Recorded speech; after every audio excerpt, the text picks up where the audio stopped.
புனித ரமலானில் 17வது தினத்தில், அதிலும் குறிப்பாக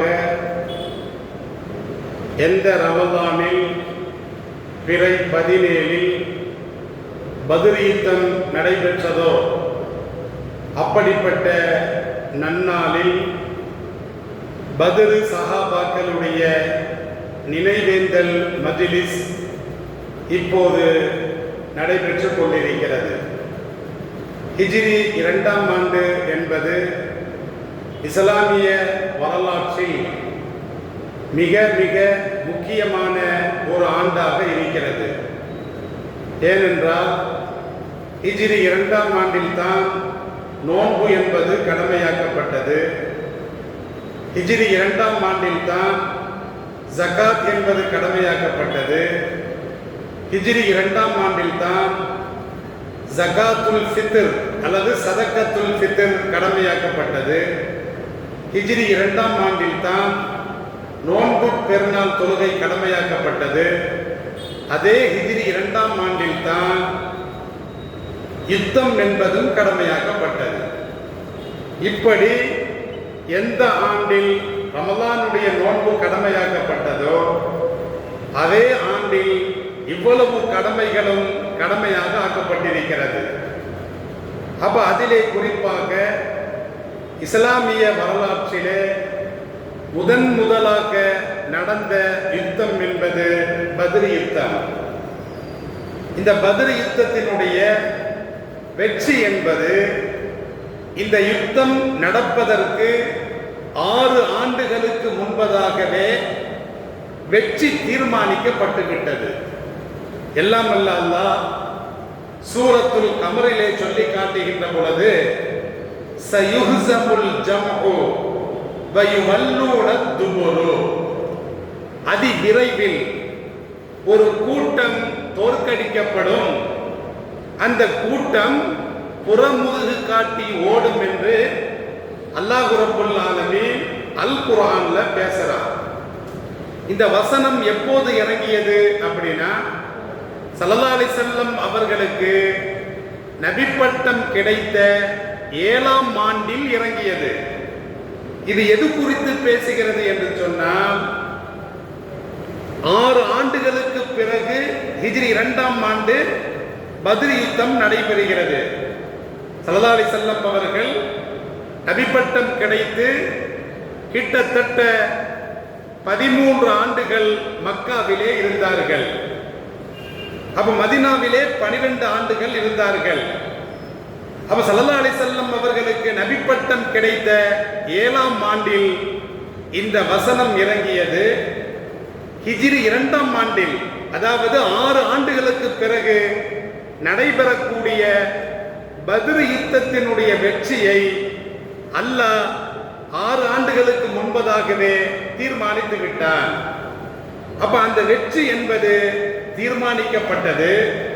இருந்தாலும் கூட அந்த வெற்றிக்காக வேண்டி சஹாபாக்களுடைய உழைப்பு, சஹாபாக்களுடைய தியாகம் என்பது அபரிதமானதாக இருந்தது. எல்லாம் அல்லாஹ் அல் குர்ஆன்ல சொல்லுகின்ற பொழுது, வலக்கது நஸரக்குமுல்லாஹு பி பத்ரின், அல்லாஹ் உங்களுக்கு பத்ரிலே வெற்றி வாய்ப்பை கொடுத்து உதவி செய்தான். எந்த நிலையில்?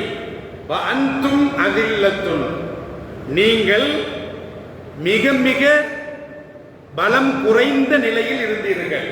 அதில்லத் அப்படின்னா எண்ணிக்கையிலும் பலம் குறைந்தவராக இருந்தீர்கள், ஆயுத பலத்தாலும் குறைந்தவர்களாக இருந்தீர்கள். அப்ப எல்லாவற்றிலும் நீங்கள் பலம் குறைந்தவர்களாக இருந்த நிலையில் அல்லாஹ் உங்களுக்கு பத்ரிலே வெற்றியை கொண்டு உதவி செய்தான் என்று எல்லாம் வல்ல அல்லாஹ் அல் குர்ஆனிலே பேசுகிறான். அப்ப கண்ணியமிக்கவர்களே, வெற்றி தோல்வியை தீர்மானிப்பது இந்த உலகத்தில் ஆயுத பலமா? நிச்சயமாக ஒருபோதும் ஆயுத பலத்தால் வெற்றி பெறவே முடியாது. நாம் வாழக்கூடிய இந்த காலத்தில் காசா போர் என்பது ஒரு உதாரணமாக இருக்கிறது. இஸ்ரேல் அவர்கள் பலவிதமான தாக்குதல்களை, பல உயிரியல் ரீதியான கொடூரமான தாக்குதல்களை தொடுத்த போதிலும் அந்த காசா மக்களுடைய ஈமானுக்கு முன்னால் அவர்களுடைய ஏவுகணை அது அப்படியே பூஜ்யமாகிவிட்டது. இதைத்தான் பத்ர் களம் என்பது நமக்கு அழகான முறையிலே ஒரு உதாரணமாக இருக்கிறது.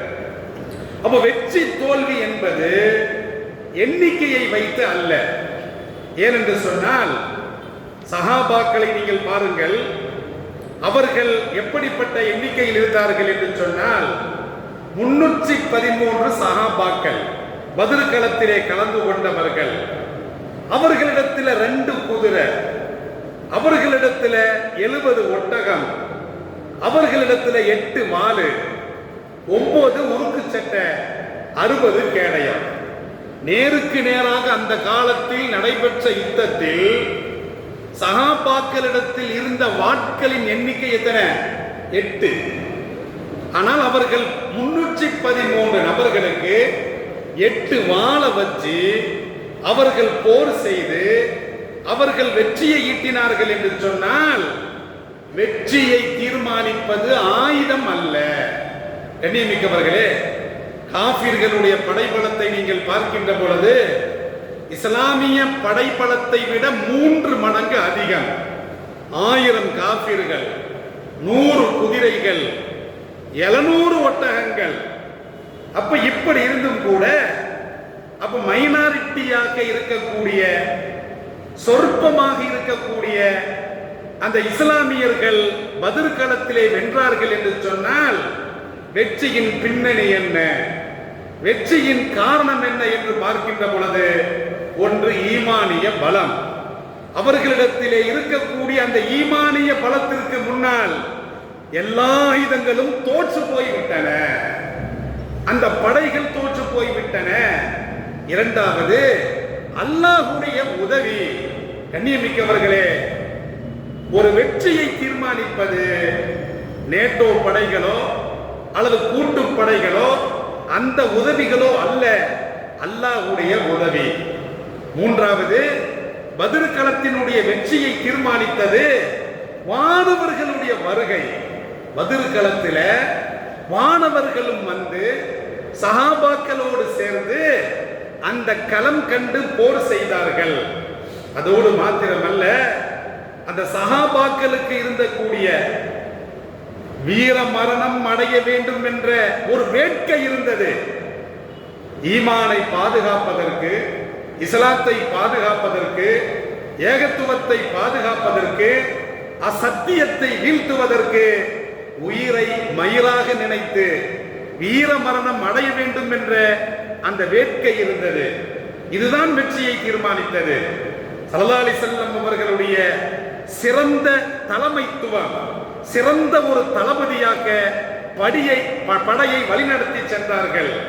போர் தந்திரம், புவியியல் ரீதியான காரணிகள், எந்த இடத்துல தங்கணும், சஹாபாக்களுக்கு ஸல்லல்லாஹு அலைஹி வஸல்லம் அவர்கள் ஆலோசனை கொடுக்கிறாங்க.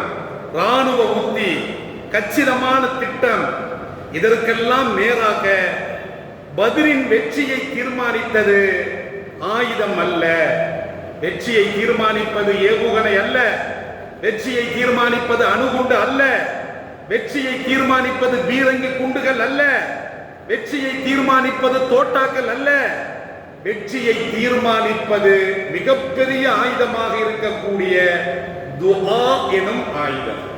ஸல்லல்லாஹு அலைஹி வஸல்லம் அவர்கள் பத்ர் களத்திலே துஆ செய்தார்கள். இறைவா, இந்த படைக்கு, இஸ்லாமிய படைக்கு நீ வெற்றியை கொடுக்கவில்லை என்று சொன்னால், தோல்வியை தழுவி இவர்கள் எல்லோரும் வீரமரணம் அடைந்து விட்டார்கள் என்று சொன்னால், இதற்கு பிறகு இந்த உலகத்தில் உன்னை வணங்குவதற்கு எந்த நாதியுமே இருக்காது. ஸல்லல்லாஹு அலைஹி வஸல்லம் அழுது துஆ கேட்கிறாங்க. கண்ணியமிக்கவர்களே, எல்லா ஆயுதத்தையும் விட போரில் சிறந்த ஆயுதம் துஆ எனும் ஆயுதம். அந்த ஆயுதத்திற்கு முன்னால் மிகப்பெரிய ஆயுதங்கள் அங்கே தோல்வியை தழுவியன. அப்ப கண்ணியமிக்கவர்களே, காபிர்களுடைய பின்னடைவுக்கு என்ன காரணம் என்று சொன்னால், அவர்களுக்கு உலகத்தினுடைய மோகம், உலக ஆதாயத்தை இலக்காக வைத்து லாபத்தை இலக்காக வைத்து அவர்கள் போராட வந்தார்கள். அதோடு மாத்திரமல்ல, ஒழுக்கமில்லாத ஒரு கூட்டமாக வந்தார்கள். இந்த இரண்டு காரணங்கள் அவர்களுக்கு தோல்வியை தழுவின, அவர்களுக்கு தோல்வியை கொடுத்தன. 10 காரணங்கள் இஸ்லாமியர்களுக்கு வெற்றியை கொடுத்தன.